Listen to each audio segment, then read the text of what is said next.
Part 1. Systemic Racism and Corruption. The weight of oppression does not always announce itself with a roar. Sometimes it lingers in the air, thick like smoke, settling into every crack of society, waiting for the right moment to crush those it deems unworthy. For Marcus Jackson, that moment arrived with flashing lights and a sneer. He was just another black man, invisible to the world until law enforcement decided to make him a target. The city had never been kind to him. It tolerated his presence the way people tolerate a cold draft, something they wished would just go away. Once Marcus had worn a uniform, had saluted a flag that now felt more like a noose than a symbol of freedom. He had served his country, risked his life in wars fought overseas, only to return to a battlefield where the enemy wore badges instead of combat gear. No parades welcomed him home. No thanks were given. The government had discarded him like a spent shell casing, and society followed suit. Homelessness was not a choice. It was the result of a system that had no use for him now that he was no longer pulling a trigger in its name. But the system wasn't done with him. It had found another use, one it knew all too well. A scapegoat, a symbol, a reminder to others like him that no matter how skilled, how trained, how disciplined he would always be seen as a black man first and a threat second. It started with a voice, thick with Southern scorn. Look at this one. Caught ourselves a scavenger. The sheriff, Clayton Voss, loomed over him, mirrored sunglasses reflecting the Alabama sun. Marcus had seen men like him before, men who built their power on the backs of those too beaten down to resist. Voss was not just a man. He was the embodiment of an entire system, one designed to control, to punish, and to discard. The beating was not about justice. It was about ownership. It was about reminding Marcus where he stood in the order of things. He was a drifter, a nobody. And Voss made it clear that in this town, people like Marcus did not have the right to exist without permission. Every punch, every stomp, every slur hissed through clenched teeth was a lesson in power. Not the kind wielded by those who deserve it, but the kind that feeds on fear, the kind that poisons generations. When the baton came down, Marcus felt the crack of bone, the bloom of pain. But he did not scream. That silence, his refusal to give them what they wanted, enraged them more. "You got no business here," Voss spat, his breath hot with the stench of cheap cigars and whiskey. The deputies laughed, their boots grinding into Marcus's ribs, their badges flashing in the sunlight. This was not law enforcement. This was not about keeping order. This was sport. A game played on the flesh of a black man who had committed the unspoken crime of existing in the wrong place at the wrong time. And when they were done, when they had convinced themselves that they had broken him, they planted the drugs at his feet. A final insult. A final way to strip him of his humanity. To make sure that when the world saw his bruised and bloodied face on the news, they would not see a veteran or a survivor or a man. They would see only a label. Black felon. That was how the system worked. It did not matter what the truth was. It only mattered what could be proven, and proof was just another thing that belonged to the powerful. They thought it was over. They thought they had erased him, turned him into just another statistic. But they had miscalculated. They had mistaken silence for weakness, stillness for submission. What they had truly done was awaken something buried deep within him, something sharpened by years of war, something honed in jungles and deserts half a world away. The man they had beaten and left to rot was gone. In his place was a predator, patient and calculating. Marcus did not plan revenge in the way they might have expected. He did not act out in reckless anger. No, he counted their movements, their rotations, the way they held their weapons and carried their arrogance. He memorized their habits, their weaknesses, the things they took for granted. Because Marcus understood something they did not. Real power does not lie in brute force. It lies in control. And control is something he had mastered long before they had ever laid hands on him. The first lesson he had learned in war was that an enemy who underestimates you is an enemy who is already lost. Sheriff Voss and his men had made that mistake. They had seen only a homeless black man and assumed that was all he was. They had not seen the sniper, the strategist, the man who could disappear into shadows and emerge where they least expected. And by the time they realized their mistake, it would be too late. Voss had spent years building his kingdom, his empire of corruption and fear. But every kingdom has its weak points, its cracks beneath the surface. Marcus would find them, he would widen them, and he would bring the entire thing crashing down. This was not about revenge, it was about justice, the kind that does not wait for courts or verdicts, the kind that does not ask for permission. Because the system had already decided that Marcus Jackson did not deserve justice. Fine, he would make his own. Part 2. The dehumanization of a black man. Justice was never meant for men like Marcus Jackson. The system had carved that truth into his bones long before Sheriff Clayton Voss and his deputies decided to beat him senseless behind a gas station. It was written in the way clerks followed him through stores, in the way doors locked when he walked too close, in the way police cars slowed when he crossed the street. A black man alone in America was never just a man. He was always a suspect, always a threat, always one step away from being erased. But Marcus had spent years surviving in a world that wanted him gone. He had fought wars, seen death more times than he could count, and learned that survival was never just about strength. It was about patience, calculation, endurance. He had carried those lessons with him long after the military cast him aside, just another veteran lost in the cracks of a country that only valued his service when he was holding a gun for them. Now, lying on the cold floor of a jail cell, blood pooling under his split lip, he reminded himself of those lessons. Pain was temporary. Fear was a weapon, and the men who thought they had broken him had no idea what they had just unleashed. Voss and his deputies were not new to this. Their violence was routine, a well-practiced ritual designed to humiliate and destroy. They laughed as they dragged him through the precinct, called him boy like he was still standing in a cotton field instead of bleeding under fluorescent lights. They shoved him against a wall, took their time processing his arrest like it was just another game. The charges didn't matter. Drug possession, resisting arrest, whatever lie they decided to write in their reports. The truth had never saved men like him before, and it wouldn't start now. But what they didn't know, what none of them had even considered, was that Marcus Jackson was not the man they thought he was. He was not some nameless drifter with no one to call, no one to fight for him. They assumed he had no power, that no one would ask questions when they buried him in the system like so many others before him. And that was their first mistake. Because the moment they locked him in that cell, the moment they wiped their hands and congratulated themselves on getting another troublemaker off the streets, Marcus's real identity was already making its way through the system. The fingerprints they had so carelessly taken, the background check they had run without a second thought. Those things were not just routine. They were alarms, warning signals set off in places Voss could not control. Somewhere across town, a phone rang. Somewhere in the highest offices of law enforcement, a name appeared on a screen, and the people reading it did not see a homeless black man with a rap sheet. They saw a name that carried weight. They saw a man who had once worn a badge, who had worked in the shadows of the most elite agencies in the country. A man whose skills were not just lethal, but classified. Marcus had not called for help. He did not need to. His name did that for him. By the time Sheriff Voss walked into his office that night, ready to celebrate another victory, the first call had already come through. A warning, curt and clipped, from a voice he did not recognize. You have no idea who you just arrested. At first, Voss dismissed it as a mistake. Another cop playing a joke, maybe. But then came the second call, the third.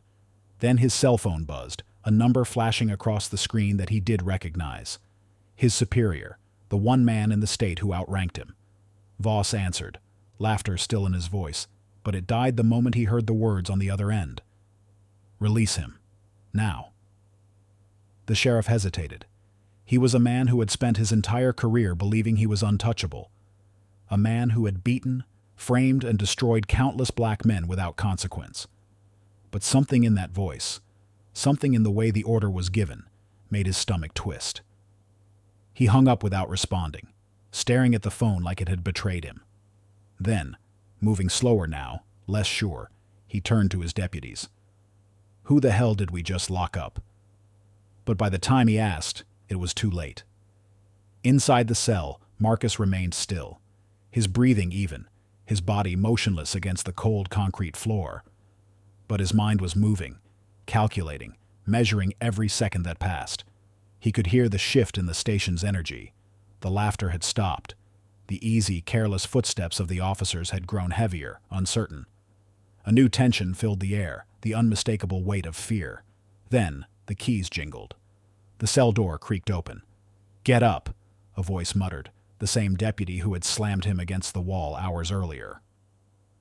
Marcus did not rush. He moved slowly, deliberately, letting the silence stretch. He could feel their eyes on him, the weight of their unease pressing against his bruised ribs. He did not need to ask questions. He already knew the answers. They had realized their mistake. The walk through the station was different this time. No jeers, no taunts.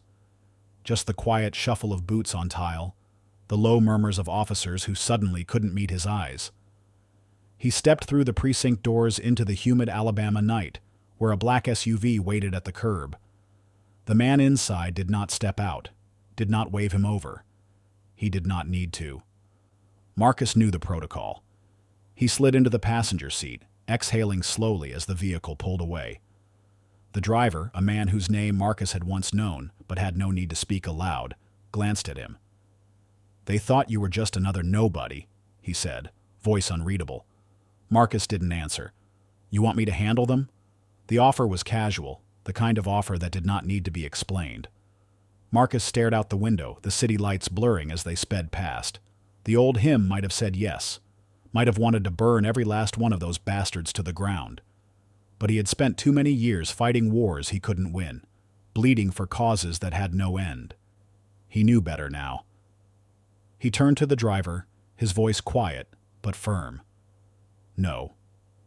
The man nodded, understanding. "Then what do you want?" Marcus closed his eyes, letting the hum of the road settle into his bones. "I want them to know." The driver didn't need clarification. The message would be sent. The next morning, Sheriff Voss arrived at his station to find every screen in the precinct flashing the same image. Marcus Jackson's file, redacted in all the places that mattered. His real history locked behind clearance levels Voss would never reach. No explanation, no threats. Just proof that the man they had beaten, humiliated, and thrown into a cell had been someone far beyond their reach. The silence that followed was deafening. And Marcus? Marcus disappeared. Because that was the thing about ghosts. They only haunted the ones who had something to fear. Part 3. Survival and Combat Training. Marcus Jackson had spent his life understanding the weight of silence. He knew how to make himself small, how to disappear into the spaces where no one looked. It was a skill learned through necessity, not choice. A black man alone in America did not get the luxury of mistakes. Every step had to be measured, every word chosen with care. The world did not give second chances to men who looked like him. That was why, when he stood behind that run-down gas station picking through garbage for a meal, he was not expecting kindness. Kindness had long been stripped from his world. It was a currency spent only on those deemed worthy, and black men like him were never worth much in the eyes of this country. So when the young woman stepped out from behind the counter, her arms crossed, her face unreadable, Marcus prepared for the inevitable. The scorn, the disgust, the demand that he leave before someone called the cops. Instead, she did something that startled him. She held out a sandwich, fresh, untouched. "You hungry?" she asked, her voice quiet, almost hesitant, as if she wasn't sure if she should be doing this. Marcus hesitated.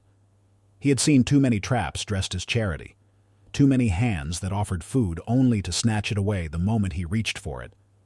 But there was no mockery in her eyes, no malice. He took the sandwich. "Thank you," he said, his voice rough from disuse. She nodded, then turned and walked back inside, as if what she had done was nothing, as if offering food to a hungry man was the most natural thing in the world. Marcus stood there for a long time, the sandwich warm in his hands, trying to remember the last time someone had looked at him and not seen a problem to be solved, a danger to be removed. It had been years, maybe decades, maybe never. He sat on the curb, unwrapped the sandwich, and took a bite. It tasted like something he had long forgotten, like dignity. But dignity was a fragile thing, and the world was always eager to strip it away. The sheriff's car pulled into the lot 5 minutes later, the engine growling, the air thick with inevitability.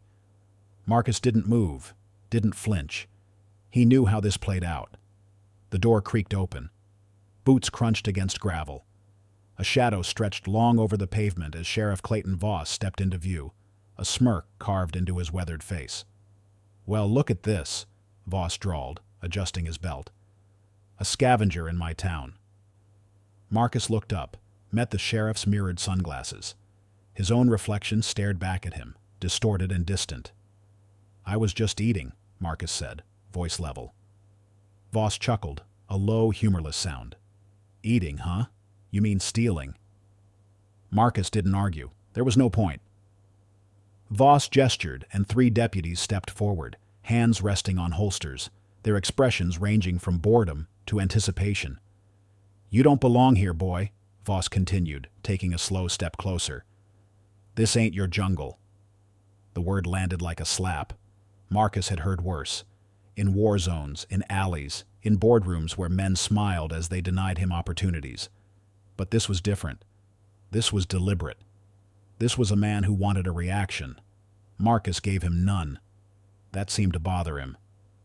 "You got something to hide?"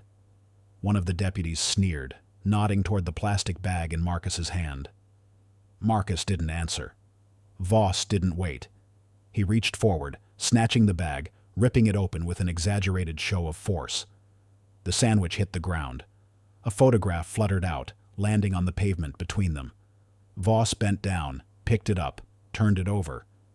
A young black woman smiled up at him from the faded edges of time, her arm around a younger, prouder Marcus in military fatigues. Voss's smirk widened. "Who's this?" "Your welfare queen, mama?" Then, before Marcus could react, Voss dropped the photo to the ground and stomped his boot over it, grinding it into the dirt. The deputies laughed. Something cold and sharp coiled inside Marcus's chest. For the first time in years, he felt it stir. The thing he had buried, the thing he had spent a lifetime trying to silence. Rage. He forced himself to breathe. 1, 2, 3. The trick they had taught him in the military, the one that turned emotion into calculation. That slowed the heart rate. That made the world sharp and clear. Voss didn't know what he had just done. Didn't realize that the man he had just humiliated was not the man he thought he was. Voss thought he was just another black man lost to the streets. A drifter. A nobody. He had no idea. "Get him against the wall," Voss ordered. The deputies grabbed him, shoved him forward. His face scraped against brick, his ribs compressed under the weight of their bodies. "Go back to the jungle, trash," one of them hissed. A knee slammed into his thigh. A fist into his ribs.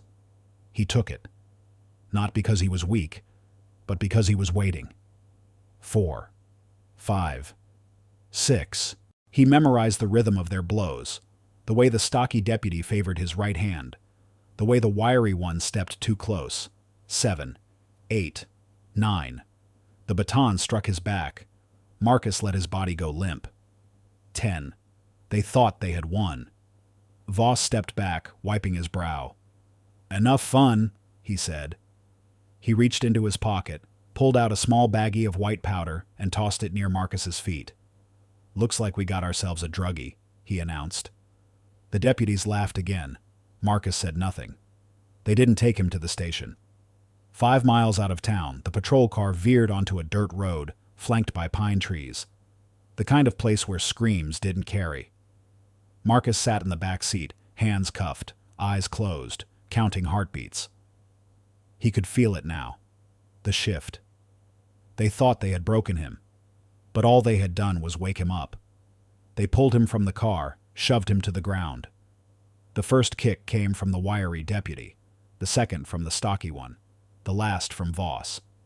"Time for some real justice," Voss said, cracking his knuckles. Marcus exhaled slowly. A lifetime of training settled into his bones. A sniper's focus. A predator's patience. 1, 2, 3. His hand slipped inside his coat pocket, fingers brushing metal. The thing they hadn't searched for. The thing they didn't know he had. Click. The cuffs fell away. Marcus stood. Voss's eyes widened. The deputies reached for their guns. But Marcus was faster. He had always been faster. And tonight, they would learn the difference between hunting a man and hunting a ghost. Part 4. Framing and Media Manipulation. The night air in Alabama was thick with the scent of damp earth and the distant hum of cicadas. Marcus Jackson lay motionless in the dark, his back pressed against the cold concrete of a holding cell. His face was swollen, a canvas of bruises painted by fists that had struck without hesitation, without mercy. The taste of blood lingered on his tongue, metallic and bitter. His ribs ached with every shallow breath, the echoes of boot prints pressed deep into his flesh. But Marcus was not broken. Not yet. Hours ago, he had been just another invisible black man in a world that chose not to see him. A homeless veteran, discarded like an empty shell. A ghost walking the margins of a city that had no use for him. But now, he had their attention. The sheriff and his deputies had made sure of that. They had dragged him here, cuffed and beaten, their slurs and laughter filling the stale air of the patrol car as they drove him far from the safety of prying eyes. They thought they had put him in his place. They thought they had silenced him. They were wrong. Marcus lay still, listening. The jail was quiet, save for the occasional shuffle of boots outside his cell. He counted the footsteps, noting the rhythm of the guards' patrols. 3 officers, rotating shifts every 20 minutes. One lingered by the entrance, lazily flipping through a magazine.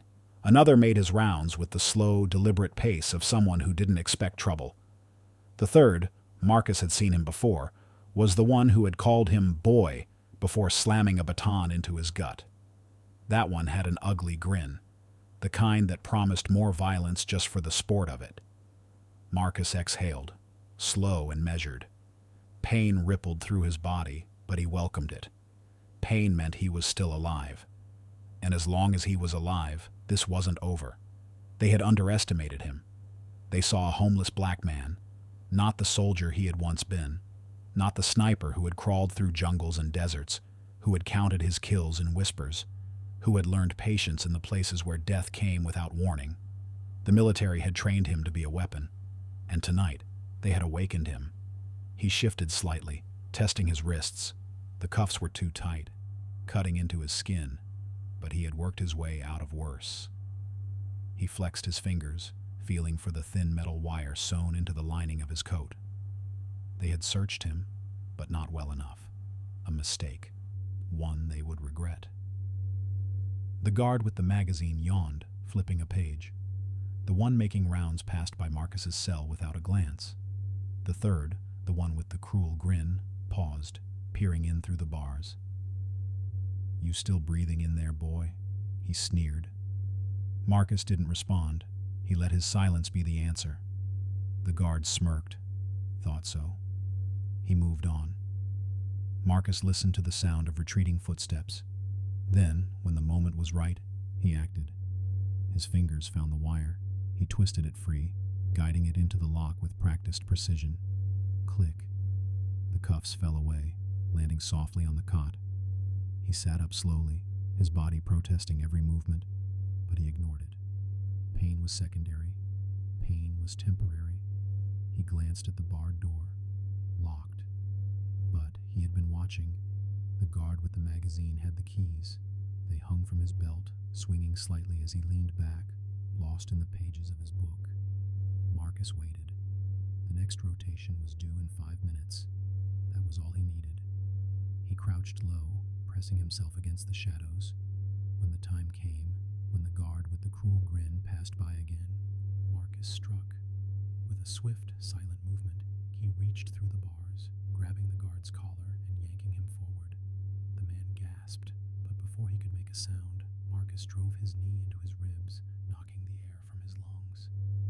A second later, his hands found the keys. He unlocked the door in a fluid motion, catching the guard before he collapsed. One arm around the man's throat.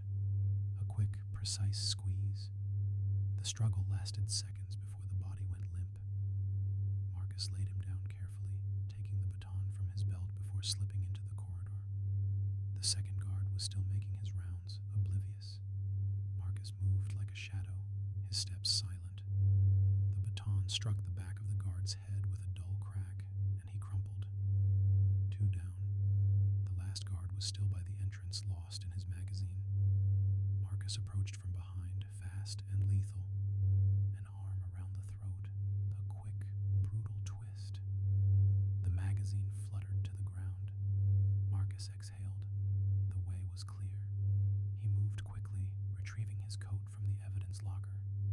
His hands shook as he pulled it on, his fingers brushing the worn fabric where his sister's photograph had been. Gone now, destroyed under the sheriff's boot. But the memory of her smile remained, burning bright in the darkness. The station was quiet. Most of the deputies had gone home for the night, leaving only a skeleton crew. Marcus slipped through the halls, his mind mapping the exits. Then he heard it. A voice. Low, angry. Sheriff Voss. Marcus froze, pressing himself against the wall, listening. "I don't care what it takes," Voss was saying. "I want that black bastard buried. You hear me? Buried." Marcus's jaw clenched.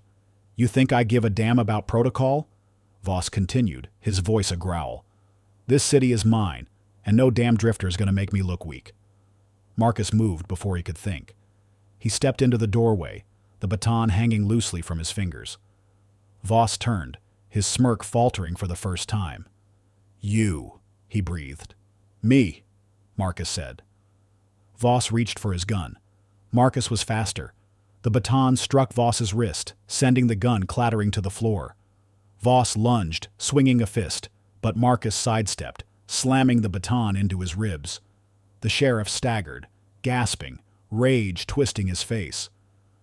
"You should have killed me when you had the chance," Marcus said. Voss's eyes widened. Marcus hit him again, harder. The sheriff crumpled to his knees, coughing, wheezing. He looked up, his sunglasses askew, his breath ragged. "You think this changes anything?" he spat. "You think—" Marcus grabbed him by the collar, yanked him close. "You made a mistake," he said, his voice quiet. "You thought I was just another homeless black man. You thought I was nobody." He let go, watching as Voss slumped against the desk. Then, without another word, Marcus turned and walked away. Outside, the night stretched vast and open before him. He had no home to return to, no family left. But he had something else now, a purpose, a war to fight. And for the first time in years, Marcus Jackson felt alive. Part 5. Retaliation and Escalation. The Alabama sky was painted in shades of deep purple and crimson as the sun dipped below the horizon, casting long shadows over the city streets. The air was thick with the distant murmur of voices, the rhythmic clatter of footsteps against pavement, the occasional blare of sirens that had long since become part of the background noise of life in this place. For Marcus Jackson, however, the night was more than just a transition from day to darkness. It was the threshold between survival and something far more dangerous, retribution. His ribs still ached from the blows they had dealt him. The bruises had deepened, purpling against his dark skin, a silent testament to the hours spent under the fists and boots of men who saw him as less than human. His swollen lips still stung from the split that had torn open when one of the deputies had backhanded him across the face, sneering down at him with eyes filled with contempt. But pain was an old friend now, a familiar shadow that had walked beside him through jungles of war and the cold streets of a country that had long since turned its back on him. Tonight, however, Marcus wasn't just a man crawling from the wreckage of a brutal beating. Tonight, he was something else entirely. They thought they had buried him. The sheriff, his deputies, the system they upheld with blind loyalty. They had dragged him into their jail cell, humiliated him, pressed his face into the dirt, and called it justice. But Marcus had spent years in places where justice was a distant dream, where survival depended on instinct, on patience, on the ability to strike when the enemy least expected it. And if there was one thing he had learned in war, it was this. Men like Sheriff Voss only understood one language: fear. He stood now in the shadows of an alley, watching the station where the sheriff and his men gathered, laughing, drinking their cheap whiskey, celebrating their victory over him. Their voices carried through the humid air, slurred and arrogant, the careless joy of men who believed they were untouchable. They had no idea that their laughter was borrowed time. Marcus inhaled deeply, steadying his breath, forcing his aching body into motion. He moved like a ghost, his steps silent against the cracked pavement, his pulse a steady drumbeat in his ears. The night cloaked him, the darkness swallowing him whole as he crossed the lot behind the station.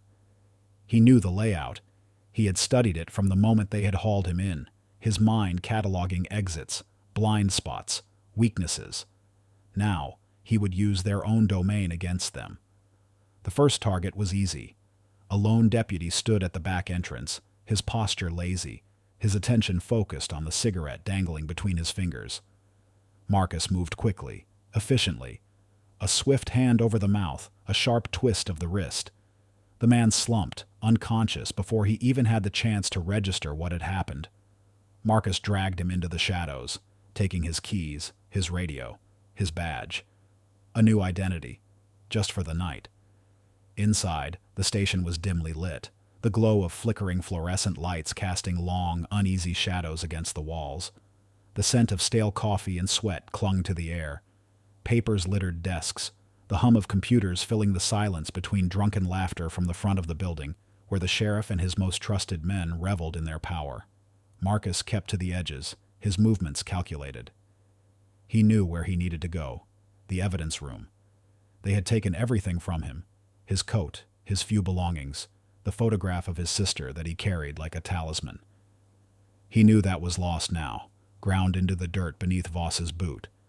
But there were things here that mattered. Files, records, proof of what they had done, not just to him, but to so many before him. The room was locked, of course, but that was no obstacle. The keys he had taken fit easily into the slot, and the door creaked open with a whisper. Inside, rows of shelves stretched before him, filled with confiscated weapons, drugs, stacks of paperwork no one had bothered to file properly. Marcus scanned the labels, his fingers ghosting over folders marked with names he recognized. Names of black men who had disappeared into the system, chewed up and spat out by a justice that had never been blind, only willfully ignorant. Then he found it, the file with his name. Inside there were reports, statements fabricated to paint him as the aggressor, a planted bag of drugs, a record falsified to justify the beating they had given him. His arrest was never about justice. It was about sending a message, about keeping men like him in their place. Marcus took the file, and then he took more. He grabbed every document that spoke of corruption, of false charges, of men brutalized in cells just like the one he had bled in. This wasn't just about him anymore. This was about all of them. The sound of approaching footsteps pulled him from his thoughts. Someone was coming. Marcus moved quickly, slipping through the side door just as the lock rattled. He ducked into the nearest office, pressing himself against the wall as the deputy entered, muttering to himself. The man didn't see the shadow in the corner until it was too late. A swift, brutal strike to the throat. The deputy gurgled, staggering backward, eyes wide with shock before he crumpled to the floor. Marcus crouched beside him, checking his pockets, finding another set of keys. Keys labeled for something far more valuable than just evidence. The weapons locker. Marcus's fingers tightened around the metal. The city had never fought for him. The system had never protected him. But tonight, he would protect himself. He moved swiftly, following the halls until he reached the secured room. Another key. Another quiet creak of a door opening. Inside, an arsenal waited. Marcus selected what he needed with the precision of a man who had once lived by the rifle. A pistol, a suppressor, a knife. And then, something that made his lips curl into the faintest ghost of a smile. An old M24 sniper rifle, just like the one he had trained with in the military. a relic, but still deadly. He slung it over his shoulder, feeling the weight settle against him like an old companion. Then he turned, and for the first time that night, he allowed himself to think about what came next. Voss would come for him. That much was inevitable. When the sheriff found his station torn apart, his men unconscious, his secrets stolen, he would rage. He would scream. He would hunt. And Marcus would be waiting. As he stepped into the night, disappearing into the city, he knew one thing for certain. They had thought they could erase him. They had thought they could break him. But Marcus Jackson was not a man who stayed buried, and by the time the sun rose over Alabama, the sheriff would understand exactly what kind of mistake he had made. Part 6. Lynching and the Legacy of Racial Terror. The night was thick with the weight of unspoken truths. The air, heavy with the scent of rain and gasoline, clung to Marcus Jackson's skin like a second layer, mixing with the dried blood crusted along the curve of his jaw. The bruises on his ribs ached with every shallow breath he took, but he had learned long ago how to live with pain. Pain was a teacher, a compass, a reminder of the world as it was, not as it pretended to be. A few hours ago, he had been locked in a cell, battered and forgotten, another black man brutalized and discarded by a system that had never seen him as anything but a problem to be handled. But they had miscalculated. They had thought that their fists and their slurs could keep him down, that the taste of blood in his mouth would be enough to remind him of his place. They were wrong. Marcus stood now on the edge of something inevitable. The street before him was eerily quiet, the kind of silence that came when the city held its breath, waiting for the moment that would tip the balance. The sheriff's station sat in the distance, its brick walls still lit from the inside, oblivious to the war that had already begun. He had spent the last few hours moving like a shadow, slipping through back alleys, past rusted fences and boarded-up windows, through the forgotten veins of the city where men like him had been pushed for generations.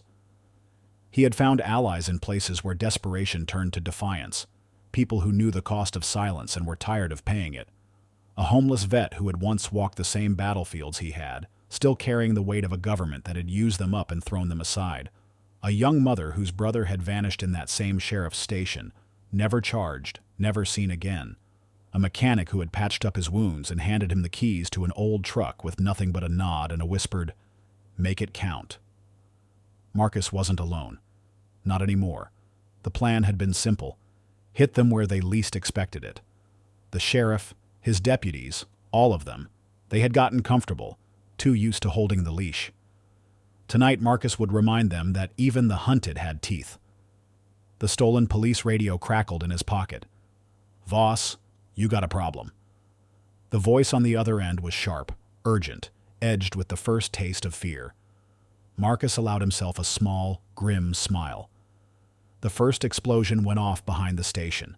Nothing catastrophic, just enough to send a shockwave through their ranks. A fire in the lot, where they parked their patrol cars in neat little rows, assuming the world would never turn on them. Tires burst in quick, sharp pops, metal twisted and groaned under the sudden heat. Then came the sirens. Not from the station, but from the streets beyond it. Marcus had sent word through the city, whisper networks built over years of survival. When the flames lit up the sky, people would rise. And rise they did. From the alleyways and the corners where they had once been told to keep their heads down. From the homes that had been searched too many times without a warrant. From the families who had lost fathers and sons and never gotten answers. Tonight, they were done being afraid. Marcus watched from the rooftop across the street, his rifle cradled in his arms, his hands steady despite the adrenaline humming in his veins.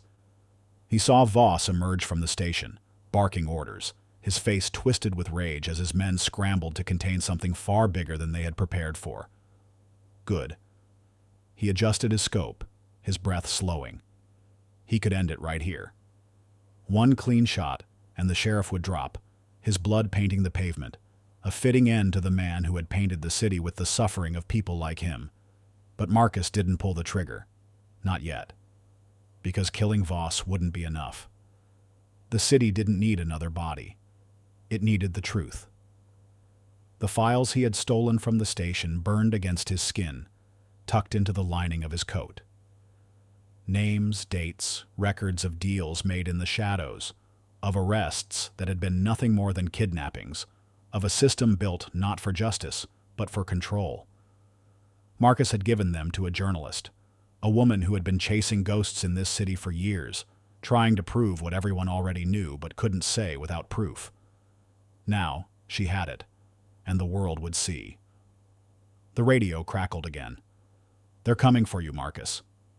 He exhaled, closing his eyes for half a second before opening them again, his focus razor sharp. He had never expected to walk away from this.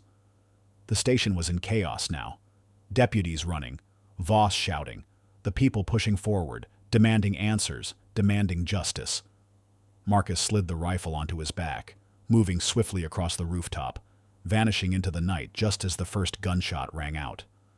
The war wasn't over, but tonight he had won. Part 7. Family as a Weakness and Strength. The city never slept. It was alive, pulsing with the weight of history, a place where names were written in blood and washed away by indifference. The streets hummed with quiet desperation, with the echoes of deals made in the shadows and lives discarded like old newspaper clippings. Marcus Jackson knew this world too well. It had carved its lessons into his skin, left scars where justice should have been. He had come back to this city not to haunt it, but to reclaim something it had stolen from him long ago. His dignity, his name, his right to exist without the weight of a label that had been forced upon him the moment he was born, with the wrong skin color in the wrong part of town. Tonight, that fight reached a boiling point. The dealership parking lot was bathed in fluorescent light, a false sense of safety cast over the pristine rows of luxury cars. The building stood tall, a beacon of wealth and exclusivity in a city that had been built on the backs of men like him. Men who had worked twice as hard for half as much, only to be told they didn't belong. Marcus stood at the edge of the lot, his hands tucked into the pockets of his leather jacket, his gaze steady. To anyone passing by, he was just another customer, just another man admiring cars he couldn't afford. But that assumption was their mistake.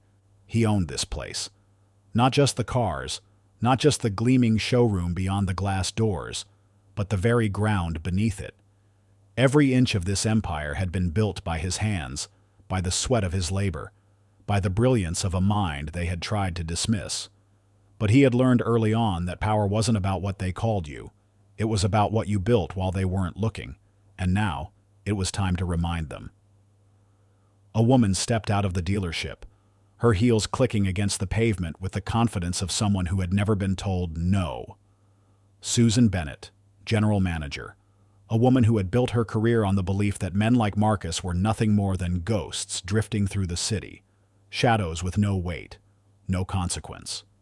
Her gaze swept over him, a flicker of irritation passing through her eyes before she smoothed it over with a customer service smile, the kind that didn't quite reach the surface. "Can I help you?" she asked, her voice clipped, already dismissing him. Marcus let the silence stretch between them. Let the moment breathe. He had been in boardrooms with men who had controlled entire industries, had stood toe-to-toe with billionaires who had tried to undermine him with condescension and politeness, masked as respect. This was nothing new. "I was thinking about buying one," he said, nodding toward a sleek black sedan parked near the entrance. Her smile tightened, the professional mask faltering just enough to reveal the calculation behind it.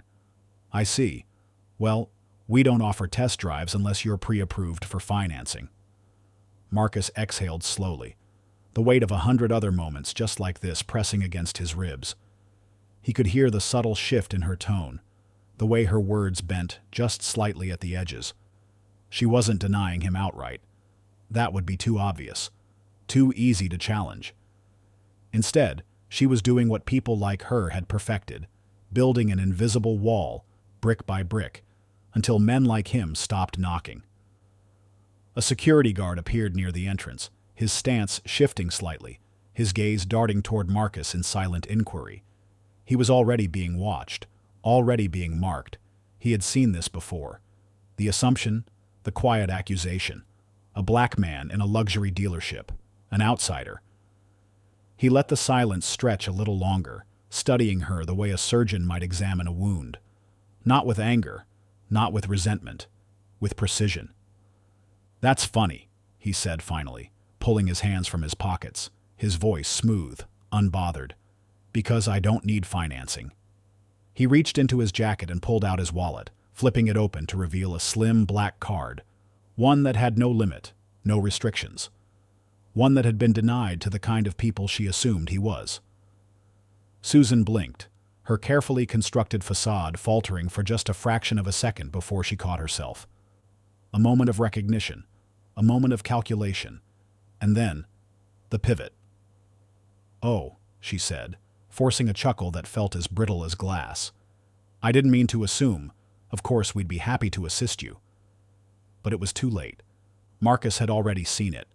The shift. The way her body language changed, the way the security guard hesitated, suddenly unsure of whether he should stay or leave. It was a dance he knew well, one where the music changed the moment they realized who they were really dealing with. He let the moment settle before stepping forward, his presence filling the space between them. "I appreciate the offer," he said, his tone carrying just enough weight to remind her who held the power in this conversation. "But I'm not here for a car." Her brows furrowed, confusion flickering across her face. Marcus reached into his pocket again, this time pulling out something smaller. A set of keys. And then he tossed them to her. She caught them instinctively, staring down at them before glancing back at him. The keys to the dealership. The reality hit her all at once, like a slow-moving wreck she hadn't seen coming. "You work for me, Susan," Marcus said, his voice even, measured. "And after tonight, things are going to change." He turned then, stepping past her, past the security guard who now looked more like a lost child than a protector. The doors to the dealership slid open as he entered, the employees inside turning, startled, confused.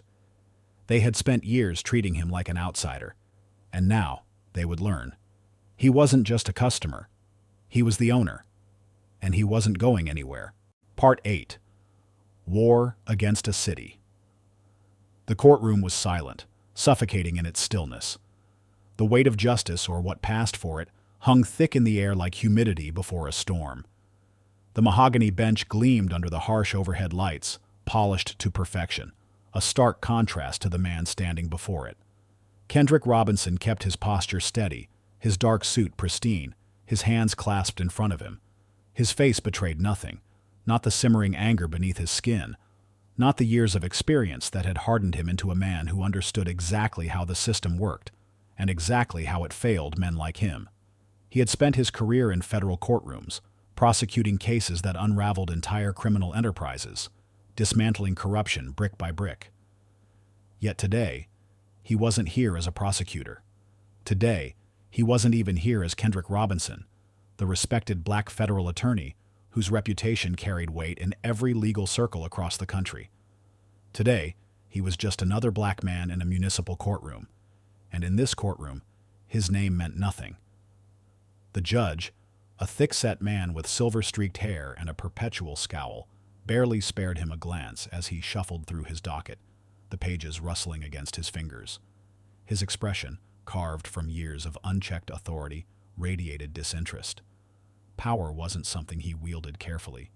It was something he assumed, something he imposed. Kendrick had been watching him all morning, had seen the way his decisions flowed through the room with effortless bias. White defendants were met with leniency, their excuses accepted, their fines reduced with casual ease.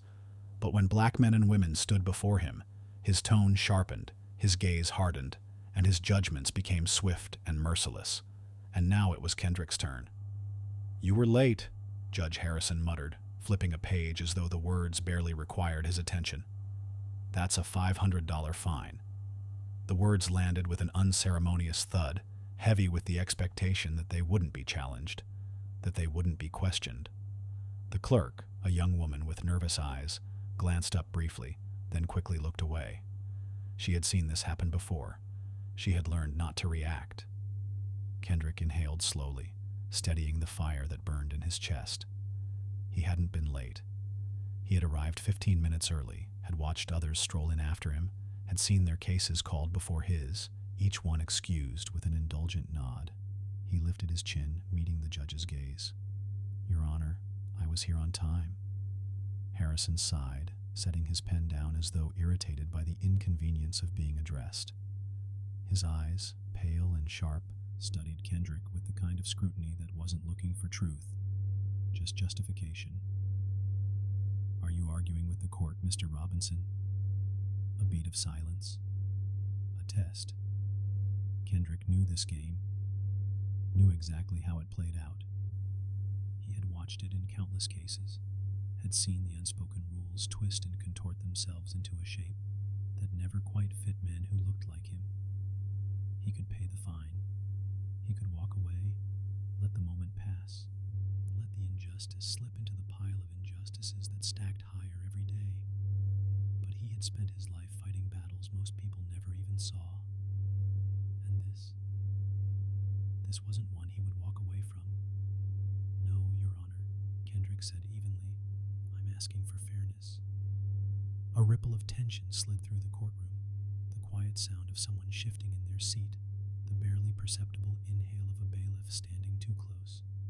Harrison's jaw tightened, his authority challenged in the smallest, most dangerous way. "You think I'm not fair?" the judge asked, his voice a shade colder now. Kendrick's pulse remained steady. He had spent years perfecting his composure, learning how to wield his presence like a weapon. "I think fairness is applied inconsistently in this courtroom," he said, his voice even, controlled. "I've watched case after case this morning. I've seen others arrive later than me and leave without consequence. I'm simply requesting the same consideration." A flicker of something passed through Harrison's expression. Not shame, not regret, just irritation. Kendrick knew what was coming before the words even left his mouth. "Make it $1,000, the judge snapped, his gavel slamming down. There it was. Not justice, not law, just power, wielded with petty, vindictive precision. The clerk stiffened, glancing at Kendrick now with something that almost looked like sympathy. Almost. The bailiff, a heavy-set man who had been eyeing him since the moment he stepped in, shifted his weight, his posture growing more rigid. Kendrick could feel it, the room closing in, the unspoken warning vibrating in the air. Walk away, pay the fine, don't push. But Kendrick didn't flinch. Instead, he reached into his briefcase and pulled out a small, worn notebook. The judge frowned. "What do you think you're doing?" Kendrick didn't answer immediately. He flipped through a few pages, his fingers trailing over ink that held names, dates, moments. And then he looked up, meeting Harrison's gaze with something that was not defiance, not rebellion, but something far more dangerous. Documentation. "Your Honor," he said, "I keep records. Notes. Observations." He let his words settle, let them sink into the silence, let them linger just long enough for the weight of them to be felt. "This isn't the first time I've seen these patterns, and respectfully, it won't be the last time they're addressed." The judge's mouth pressed into a thin, bloodless line. The bailiff's hand twitched near his belt. Kendrick leaned forward slightly, just enough to ensure his voice carried to every ear in the courtroom. "I imagine the state bar might be interested," he said, his voice smooth, his meaning clear, as well as internal affairs. For the first time, the judge hesitated. It was a flicker, a microsecond, but it was there, a crack in the foundation, a sliver of awareness that, perhaps, this was not the man to push. Then, without a word, Harrison picked up his pen, scribbled something, slid the paper toward the clerk. "Fine dismissed," he muttered. Kendrick exhaled slowly, not in relief, not in triumph, just in acknowledgement. This was the fight. It wasn't always about shouting. It wasn't always about fists raised in the air or protests flooding the streets. Sometimes it was about knowing when to stand, when to press, when to make them see that the system they had built to hold men like him down could just as easily be turned against them. He gathered his briefcase, straightened his tie, and then, as he turned to leave, He felt it. The shift in the room, the subtle change in the way the air moved. People had been watching. They had seen. They had witnessed something they hadn't expected. And maybe, just maybe, next time, they would remember. As he stepped out of the courtroom and into the city's afternoon light, Kendrick Robinson knew this battle wasn't over. But today, in this small, silent war, he had won. Part 9. The Power of Truth. The grocery store was a microcosm of life itself. Ordinary people crossing paths amid ordinary days, each person locked in the routine of their own concerns. It was late afternoon, with golden sunlight filtering through the store's broad glass windows, casting warm shadows across aisles stocked with colorful produce, neatly arranged shelves of canned goods, and refrigerated displays humming gently in the background. Darrell stood quietly at the checkout line, his basket resting comfortably by his side. He was a young black man in his late 20s, composed and reserved, his presence calm and dignified.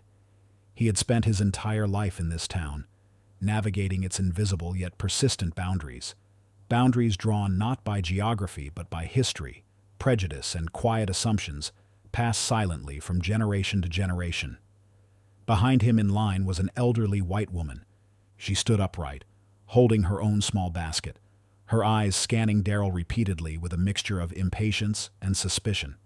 Darrell felt her scrutiny without turning around, familiar with the prickle at the back of his neck, the subtle tension building quietly beneath an otherwise mundane interaction.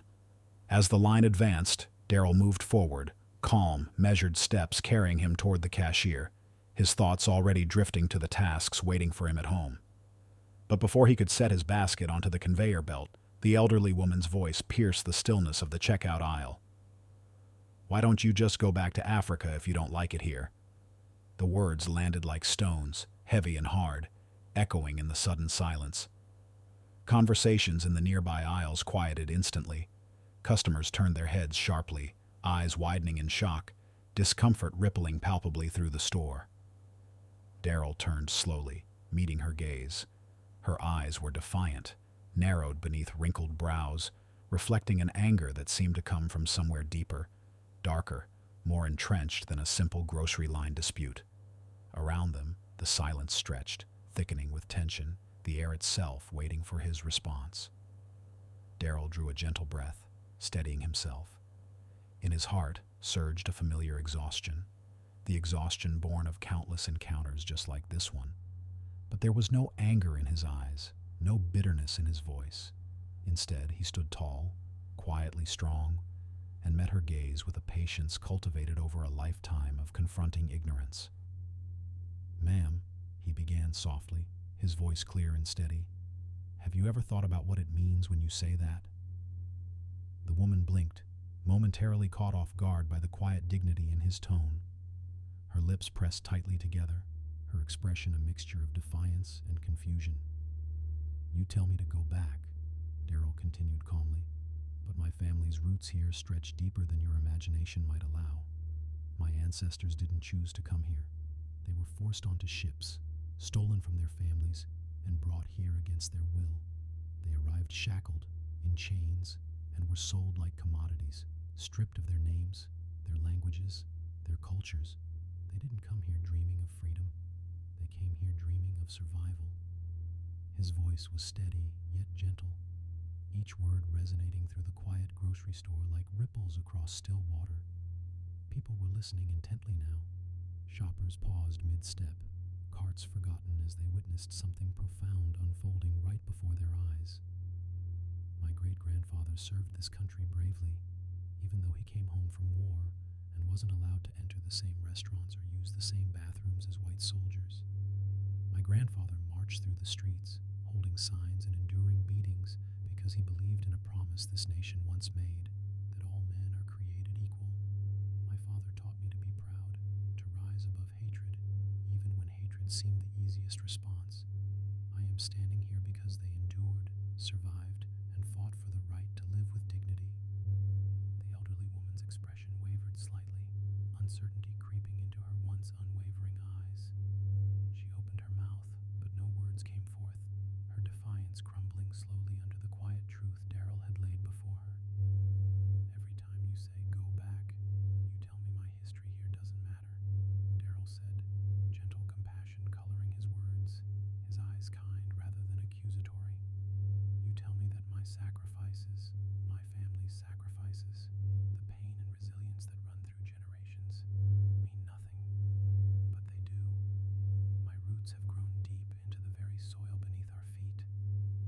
sweat, tears, and hope. He paused, allowing the gravity of his words to settle fully into the collective consciousness of the bystanders, the gentle hum of refrigerators and whispered breaths providing a backdrop to the potent stillness that followed his testimony. And even though this land has often denied us justice, even though my family and countless others have known suffering and cruelty, we still choose to call this place home, because we've earned that right through sacrifice and endurance. Going back is not an option. Forward is the only path left for us. Silence filled the space after Daryl's last words, profound in its quiet eloquence. Customers and employees alike stood transfixed, contemplating the unexpected, powerful lesson that had unfolded in such an ordinary place, at such an ordinary hour. The elderly woman's hands trembled slightly as she finally lowered her gaze, shame flushing her wrinkled cheeks. Her voice came out small and broken, a whisper trembling with the weight of realization. I didn't understand," she murmured weakly. "I didn't think—" Daryl offered her a small, gentle nod. "And that's part of the problem," he said softly. "Too many people speak without thinking about the history and hurt behind the words."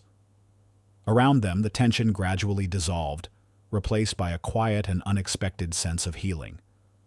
Customers resumed their activities, but something had shifted profoundly. An invisible boundary quietly eroded. Many exchanged looks of quiet acknowledgement, the power of witnessing something rare and meaningful etched onto their faces.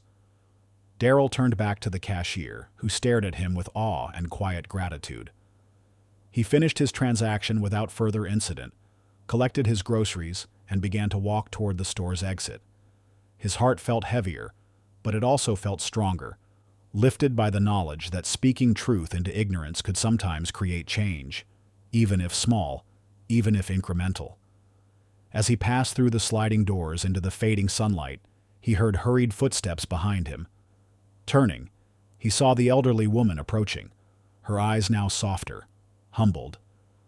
"Wait," she said hesitantly, her voice trembling. She met his eyes with sincerity, her face flushed with genuine remorse. "I'm sorry, truly sorry. I never considered what my words meant, what they carried." Daryl looked at her gently, understanding that the courage it took her to acknowledge her wrong was an important first step. "I appreciate you saying that," he responded warmly. "Now maybe you can help others understand too." She nodded silently, her expression one of newfound humility and quiet resolve, turning back toward the store. Daryl stood there for a moment, feeling the gentle breeze against his skin, a whisper of hope stirring within him. One conversation might not erase generations of misunderstanding, but it was still a start. It was always a start. He walked home beneath the setting sun, his steps confident, his heart hopeful. His dignity and grace had not only reclaimed the moment, but had reshaped it, transforming confrontation into understanding.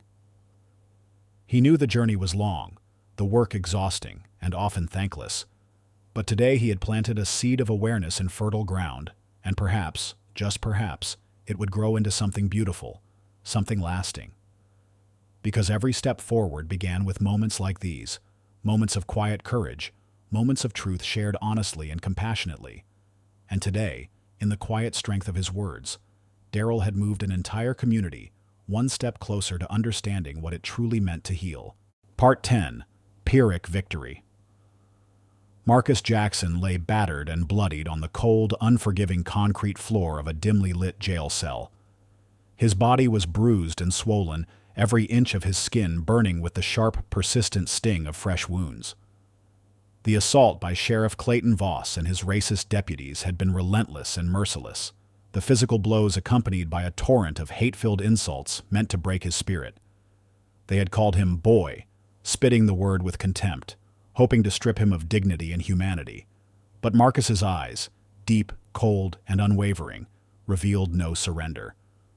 Instead, beneath the stillness of his exterior, burned the embers of a fierce resilience, a kind of inner fire forged in the harsh crucibles of a life spent fighting invisible battles. To the deputies, Marcus was merely another homeless black man, a nobody, disposable and unseen. They had assumed in their arrogance and cruelty that their beating would silence him, reduce him to a whisper, to a forgotten ghost. They could not have been more mistaken. Marcus had once worn the proud uniform of a Green Beret, a man who had faced death in distant deserts and jungles. He had known pain before, pain beyond the reckoning of those who had just beaten him. Yet the deepest scars Marcus carried weren't the ones left by bullets or blades, but those inflicted by a society built on prejudice, ignorance, and systemic cruelty. A society that judged him by his skin, dismissing his worth, denying his humanity. This latest assault had not broken him. It had awakened something far more dangerous, a man who had nothing left to lose. In the silence of his cell, Marcus carefully counted the guards' rotations, his mind sharpening into a weapon honed by years of discipline and survival. He cataloged their every move, every lapse in vigilance. He mapped their weaknesses silently, strategically, his military training seamlessly overriding his battered body's protestations.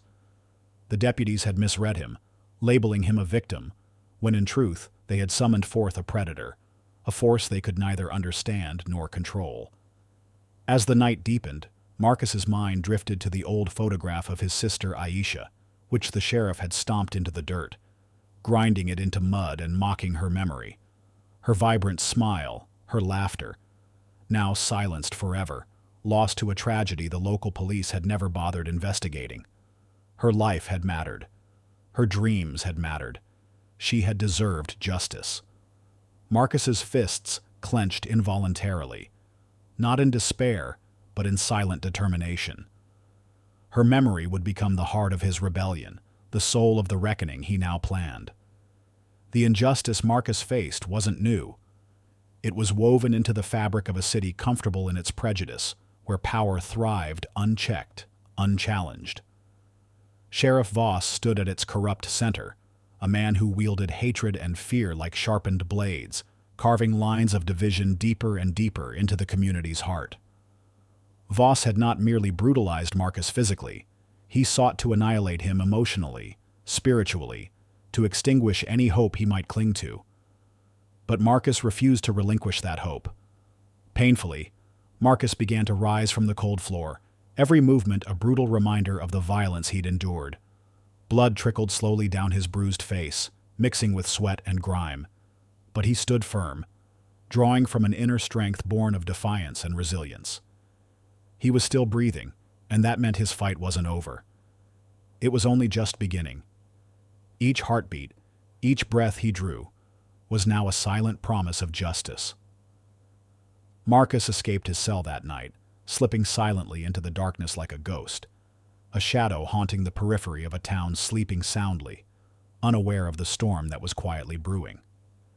Hidden in the dense woods beyond the city's borders, he plotted, planned, and waited, transforming his anguish into a calculated strategy, driven not by revenge, but by the thirst for justice, a justice long denied to countless others like himself and his sister. Over the next days, the city would awaken to whispers of Marcus's rebellion.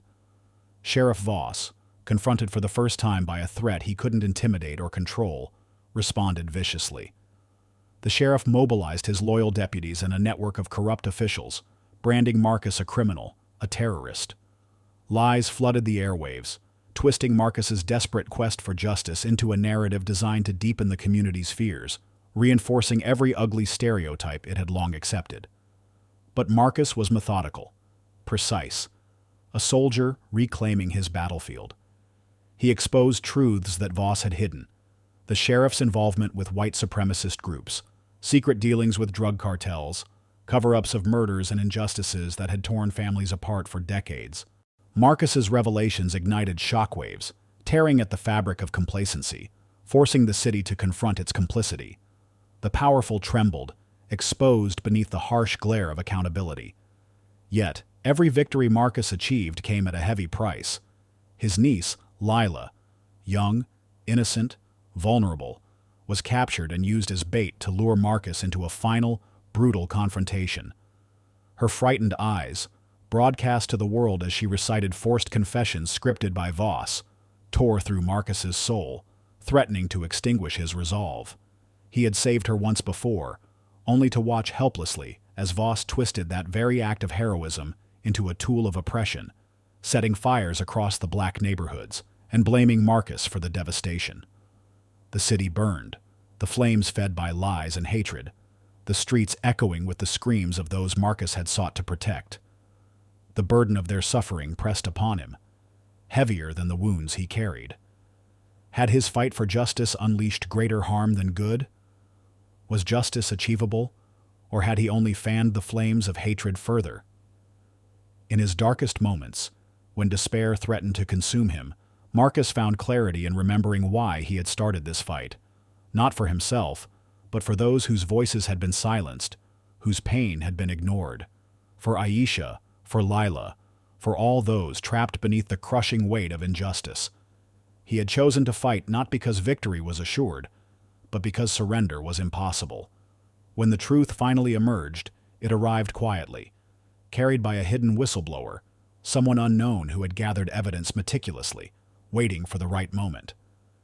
The recordings, video evidence, financial trails, and secret meetings revealed Voss's web of corruption, undeniably, irreversibly. The sheriff's empire collapsed swiftly, crumbling under the weight of truth, as federal agents flooded the city, dismantling the structures that had supported his reign of terror. Marcus stood amid the ashes of a city scarred but hopeful, witnessing Voss's humiliation. The sheriff dragged from power, shackled and cursing, stripped of authority and respect. The people who had once cheered Voss's hateful words now saw clearly the cost of their complicity, the depth of their betrayal. Yet victory felt bitter in Marcus's heart, tarnished by the heavy losses sustained along the way. Homes had burned, lives had shattered, Lila scarred forever by violence she never deserved. Marcus himself, though vindicated, carried wounds deeper than skin, a lasting ache that justice alone could never heal. In the quiet aftermath, Marcus vanished, choosing solitude over recognition. He became a shadow, a silent guardian watching over the city's fragile rebirth, knowing that real change required vigilance and sacrifice.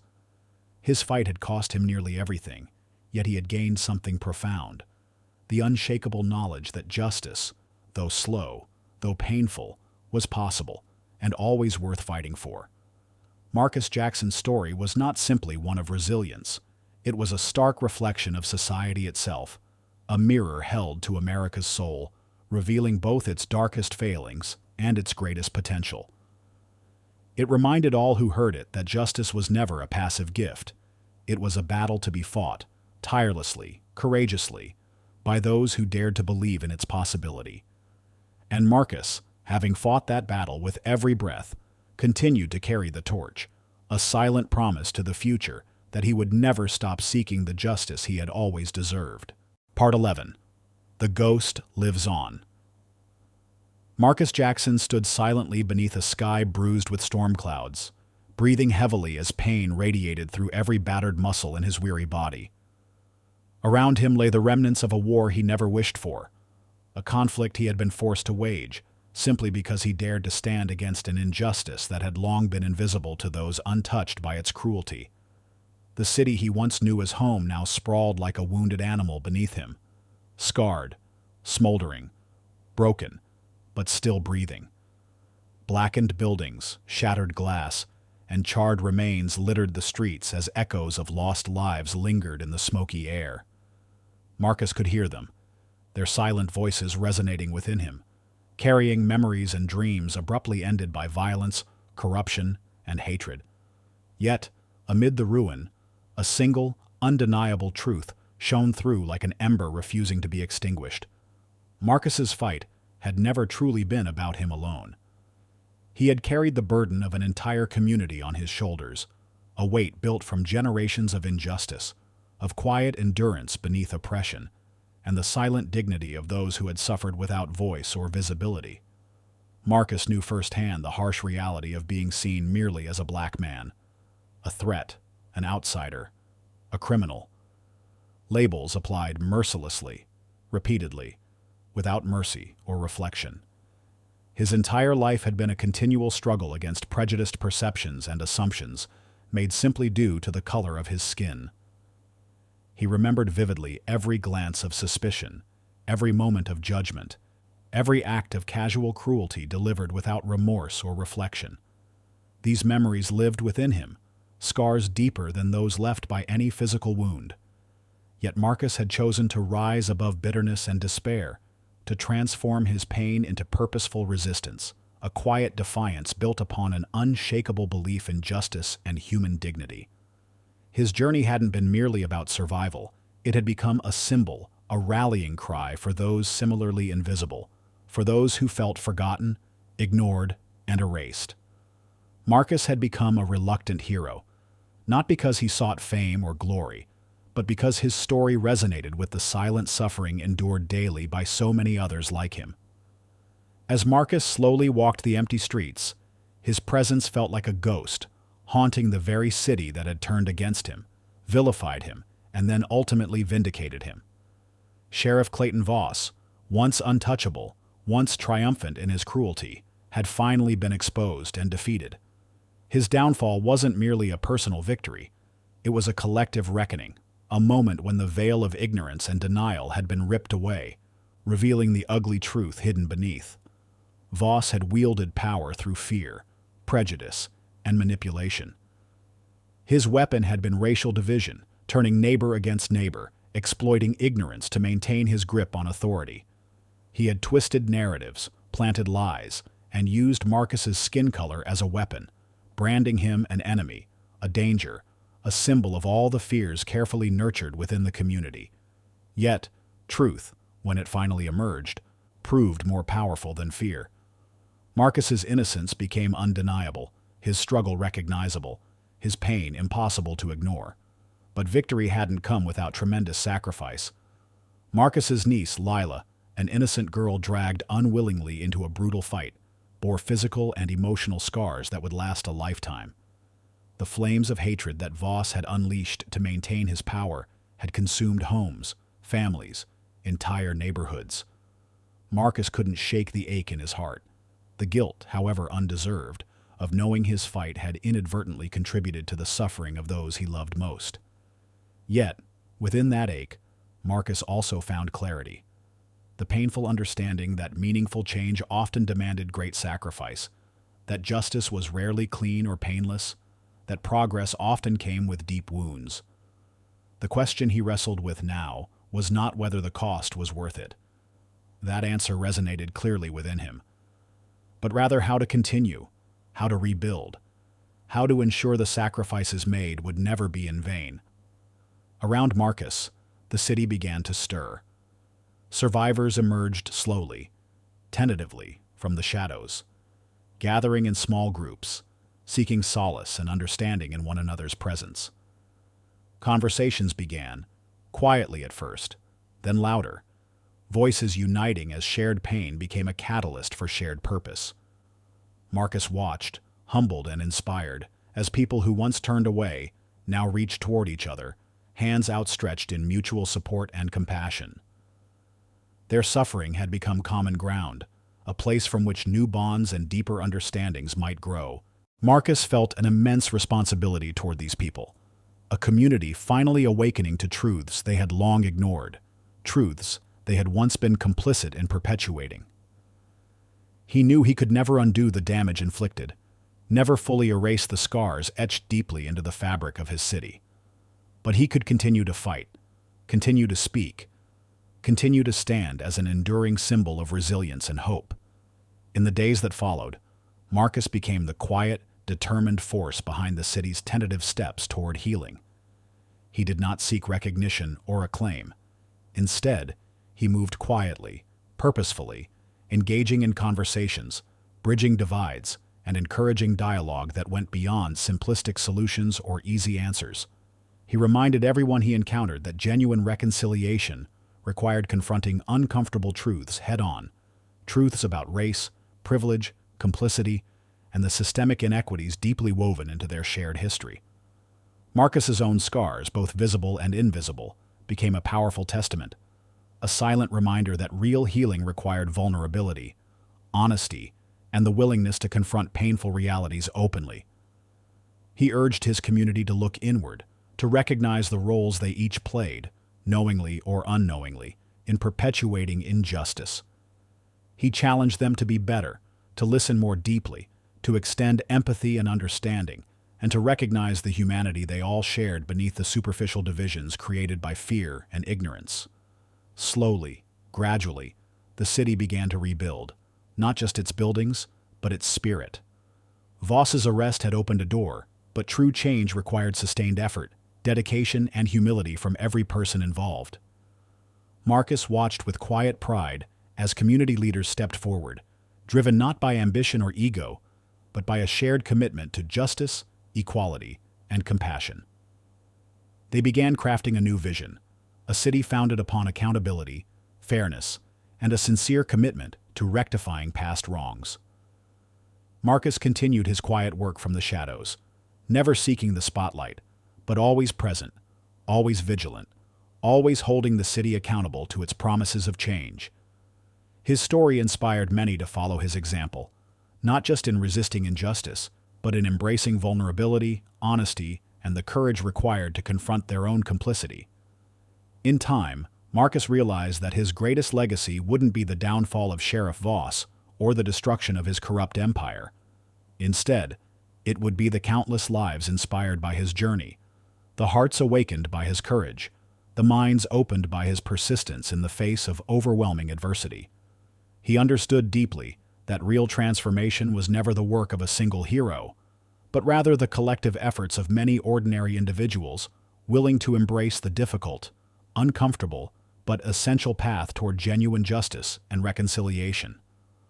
Marcus's story ultimately became one not merely of survival or resistance, but of hope. Hope in the power of truth, resilience, and the human capacity for change. It became a profound reminder that progress was possible, but never guaranteed. That justice required continuous effort, endless vigilance, and unyielding courage. As Marcus walked forward into an uncertain future, his body scarred, yet unbroken, he carried within him a quiet determination, an unwavering belief that the fight for justice was always worth the struggle, always worth the pain. His life, once defined by violence, hatred, and injustice, had become a testament to resilience, to courage, and above all, to the enduring possibility of genuine change. Part 12. A Reflection on America. The city still bore the scars of war. Smoke curled into the overcast sky, drifting in dark plumes above the skeletons of buildings that once housed lives, laughter, and dreams. The echoes of sirens and distant gunfire had finally faded, leaving behind an eerie silence that pressed upon the streets like a heavy shroud. Marcus Jackson stood amidst the wreckage, his breath slow and measured despite the searing pain in his ribs. The stitches in his leg had split open, sending rivulets of blood trickling down into his boot, but he paid no mind. Pain was nothing new to him. The bruises on his skin were fleeting reminders of a battle he had fought for more than just himself, for more than just vengeance. He had fought for the people who had been ignored, cast aside, and trampled under the weight of a system built to erase them. In the dim glow of the morning sun breaking through the haze, Marcus scanned the horizon, searching for the remnants of what had been stolen from him. His niece, Lila, lay a few feet away on a makeshift cot, her frail body wrapped in bandages. She had nearly died in his arms, her young frame battered by the cruelty of men who saw her only as a pawn. The rage inside him simmered beneath the surface, an ever-burning ember, but there was no time to let it consume him. Voss was gone. The sheriff's empire had crumbled under the weight of its own corruption, dragged into the light by a faceless whistleblower who had pieced together the shattered truths Marcus had been too busy surviving to reveal. The city had finally seen the man for what he was, a monster wrapped in the fabric of law and order, a tyrant who wielded fear like a weapon and twisted justice into a means of control. But justice, Marcus knew, was not a clean victory. It was not the swift hammer of the law or the satisfaction of a villain in chains. It was a slow, grueling process, one that left wounds deeper than any bullet could carve. Justice did not return the lives lost in the fires set by Voss's men, nor did it heal the wounds inflicted on the people who had trusted that the system would one day protect them. The city still bled. Even now, as federal agents swarmed the ruins of Voss's domain, as news anchors recited headlines that attempted to neatly summarize the chaos of the last few weeks, Marcus saw the truth beneath the surface. The people in the streets were still afraid, their eyes darting toward every uniform with suspicion, their bodies tensing when unfamiliar footsteps echoed too close. The scars of war were not just etched into the buildings, they were carved into the very souls of those who had survived. Marcus turned his gaze back to Lila, watching the slow, steady rise and fall of her chest. She was alive. That should have been enough. But even now, unconscious and fragile, she carried the burden of a world that had tried to break her. She had been kidnapped, beaten, paraded in front of cameras as a symbol of Marcus's so-called destruction. She had been forced to beg for his surrender, her voice trembling as she read from a script written by the same men who had razed their home to the ground. She was just a child. Yet she had endured more than most would in a lifetime. Marcus clenched his fists, his knuckles white. He had promised her safety, but in the end, he had only been able to drag her through hell. He had fought with everything he had, bled for every inch of ground, but still, it hadn't been enough to shield her from the world's cruelty. And that was the truth of it. He could fight. He could burn down empires, but the pain would remain. The loss would always outpace the victories. He had destroyed Voss, yet the city still lay in ruin. He had saved Lila, yet she would wake with nightmares that would never fully fade. For every action, a consequence. For every victory, a cost. The wind picked up, stirring the ashes at his feet. Somewhere in the distance, a group of volunteers handed out blankets to those displaced by the fires. Mothers cradled their children in makeshift shelters, their eyes hollow with grief, but determined to hold on to whatever hope remained. The people had endured, just as they always had. Marcus saw it in the way they carried on despite the wreckage around them, in the way they whispered to each other of rebuilding, of moving forward, even as they stepped over the ruins of their past. The city had not given up, and neither would he. Marcus shifted his weight, forcing himself to stand straighter, despite the protest of his aching limbs. His fight was not over. It would never truly be over. Justice was not just exposing corruption or toppling tyrants. It was ensuring that the world they left behind did not allow another Voss to rise in their place. It was ensuring that the children growing up in these broken streets did not inherit a cycle of suffering. He could not change the past, but he could make damn sure it did not repeat. A voice pulled him from his thoughts. "You look like hell." Marcus turned to find an old man watching him from the alley's edge, a cigarette dangling loosely from his fingers. His skin was lined with years of hardship, but his gaze was sharp, knowing. He had seen what Marcus had done. He had witnessed the destruction, the blood, the truth that had been dragged into the open. "You got them," the old man said. "But what now?" Marcus exhaled slowly, glancing back at Lila before meeting the man's gaze again. "Now," he said, his voice rough but steady, "we rebuild." The words felt too simple for the weight they carried. Rebuilding was not just bricks and mortar. It was trust. It was community. It was undoing decades of fear and division. It was ensuring that the wounds left behind were tended to, that the people had not just survived but had something worth living for. Marcus did not know if he was the man to lead that charge. He had never sought to be a hero. He had only wanted to survive, to protect those he loved, to fight back when the world demanded his silence. But now, standing in the wreckage of a war he had won at too great a cost, he realized that survival was no longer enough. The old man took a slow drag of his cigarette, exhaling smoke into the crisp morning air. "It ain't gonna be easy." Marcus let out a breath of his own, the weight of everything pressing against his ribs like an old enemy. "It never is." A small sound broke the silence. Marcus turned to see Lila stirring, her eyelids fluttering open, her gaze unfocused at first before settling on him. For a long moment, she simply looked at him, as if trying to piece together whether she was still trapped in a nightmare, or if she had truly woken into something new. Then, weakly, she reached for his hand. Marcus took it without hesitation, his grip firm, steady, unbreakable. She was still here. The city was still here. The war had not erased them. And as long as that remained true, Marcus would keep fighting, not with bullets or fire, but with something far stronger. Hope. Because in the end, that was what Voss had tried to kill. And in the end, that was what had survived. The ruins of a city do not define its future. The scars of war, the ashes of burned homes, and the echoes of a corrupt sheriff's reign are not the end of the story. What defines a city, what defines a people, is how they rise from the wreckage, how they reclaim what was taken, and how they ensure that no tyrant will ever again hold power over them. Marcus Jackson's fight was never just about survival.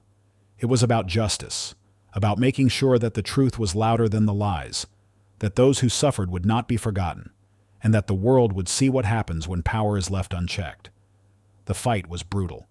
It cost him everything, his blood, his peace, the life he had before.